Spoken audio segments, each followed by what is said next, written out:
Bonjour à tous, j'espère que vous allez bien. On se retrouve aujourd'hui pour une nouvelle critique d'un autre film n'étant pas un de ceux dont je parle habituellement sur la chaîne.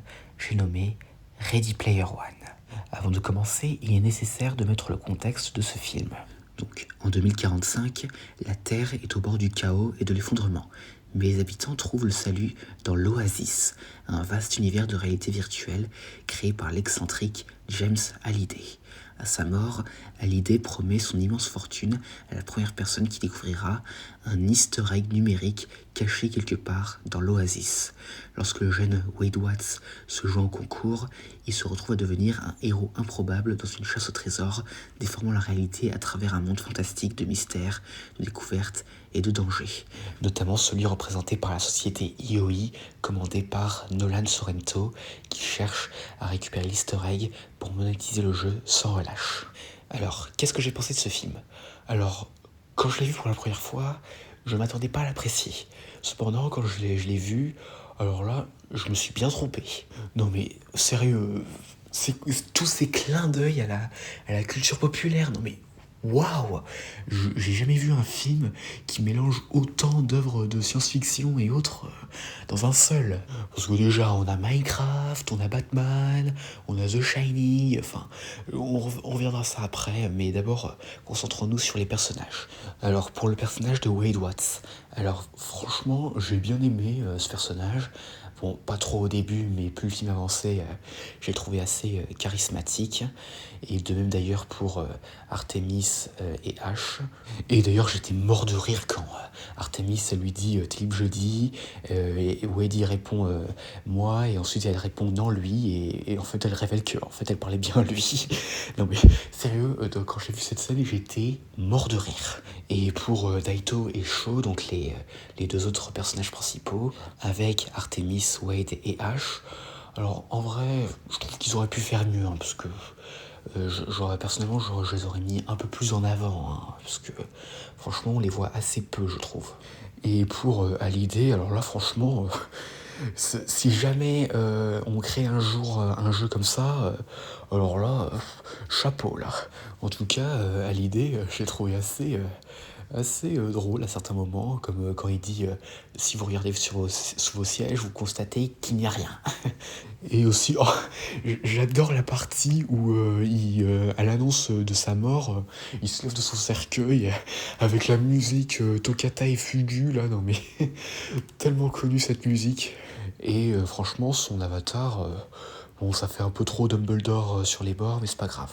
Et pour passer rapidement au méchant, alors Nolan Sorrento, un très bon personnage, et j'étais assez surpris de voir Ben Mendelsohn l'incarner, hein.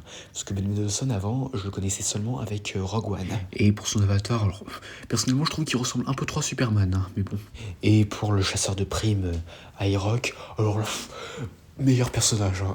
Parce que j'adore comment à un moment il fait le badass là, et après il fait non en fait non j'ai un truc au cou là.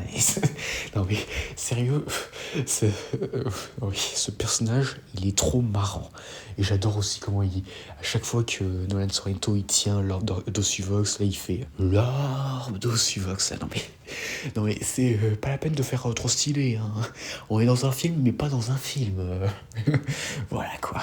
Et pour les clins d'œil à la culture populaire, alors déjà j'étais assez surpris de voir la DeLorean au début, ensuite le T-Rex de Jurassic Park, le King Kong, d'ailleurs avec le thème de 1933 en fond, The Shining avec littéralement un truc respecté à la lettre, que ce soit les deux filles, le sang dans l'ascenseur, la chambre 237, enfin vraiment tout est respecté là. Et bien sûr, on peut pas passer à côté de ça, la bataille finale avec le géant de fer et Gundam contre Mechagodzilla. Non mais je me souviens, j'étais tellement surpris quand j'ai vu Mechagodzilla apparaître. En plus de ça, avec le thème classique de Godzilla en fond. Enfin franchement, Mechagodzilla, excellent début sur le sol américain. Et d'ailleurs, je me demande même pourquoi ils n'ont pas utilisé ce design pour le Mechagodzilla du Monsterverse, hein, parce que on a pu le voir, il ressemble assez au Godzilla de 2014 mixé avec le Mechagodzilla de 74. avec les épines dorsales, les doigts qui se transforment en missiles et tout. Enfin, vraiment, c'est un magnifique hommage au premier Mechagodzilla. Même si, bon, la Toho était quand même un peu intervenue pendant le tournage pour que ce Mechagodzilla soit bien respectueux des anciens. Et d'ailleurs, en plus, la bataille finale, en dehors de Mechagodzilla et tout, franchement, on peut voir, il y a tellement de clins d'œil, hein. Que ce soit les Tortues Ninja, Chucky, le Cyclope de Ray Harryhausen, du voyage de Sinbad, enfin, vraiment, Steven Spielberg, il a fait tellement d'hommages dans ce film, et pas que en termes de film, hein, il a aussi fait en termes de jeu, hein, parce qu'au début, on peut voir, il y a Minecraft, à la fois il y a Adventure, non, mais franchement, je pense que ça pourrait presque exister, tout ça aujourd'hui. Et pour la musique, franchement, c'est très réussi.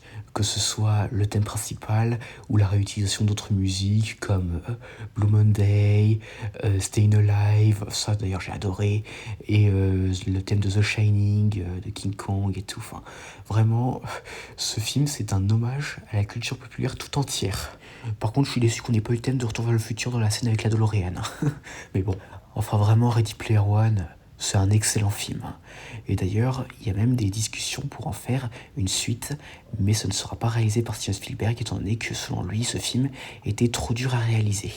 Et en tout cas, je ne serais pas surpris qu'un jour on ait cette suite à Ready Player One, surtout que le roman d'origine, qui a servi d'inspiration pour ce film, a eu droit à une suite en 2020.